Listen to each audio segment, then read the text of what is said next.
Today, I'll show you how to fix reconciliation errors in Xero. If you've ever reconciled a bank account and later realized something doesn't look right, don't worry. Xero makes it possible to undo and correct those reconciliations. And in this walkthrough, I'll take you through that process step by step so you can clean up your bank account and get your reports back on track. First, open your browser and go to Xero.com.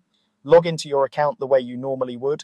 Make sure you're using the correct Xero organization if you have access to more than one, because the changes you're about to make only apply to the organization you're currently in.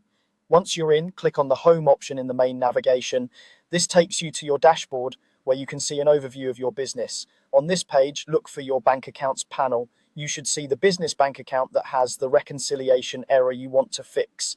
If you have multiple bank accounts, take a moment to confirm you're selecting the right one by checking the bank name and the last few digits of the account.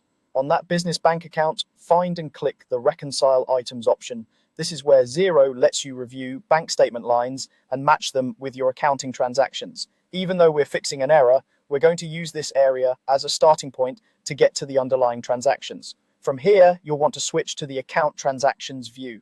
Look for and click the Account Transactions option.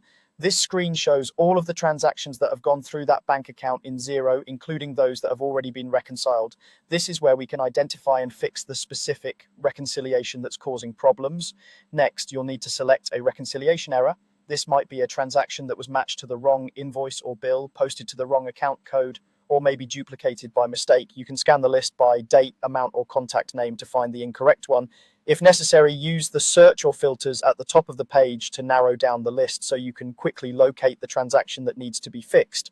Once you've found the transaction that was reconciled incorrectly, click the checkbox next to it. This tells Xero which item you want to change. Be careful here, only tick the box for the transaction you actually want to undo. If there are multiple errors, it's often safer to handle them one at a time so you don't accidentally remove reconciliations that are correct. With the transaction selected, look for the Remove and Redo option and click it. This is Xero's built-in tool for undoing a reconciliation. What it does is remove the existing match and send the bank statement line back to the Reconcile tab, where you can reconcile it again correctly. It doesn't delete the original bank statement line, it just clears the way for you to fix the coding or the match. A confirmation prompt will appear asking if you're sure. Click Yes to confirm. After you do this, the reconciliation for that transaction is undone. You can now go back to the Reconcile Items screen, find that bank line again, and reconcile it properly to the right invoice, bill, or account code. That's all you need to do to fix reconciliation errors in Xero. By carefully identifying the wrong transaction using Remove and Redo, and then reconciling it again, you can keep your bank accounts accurate and your financial reports reliable.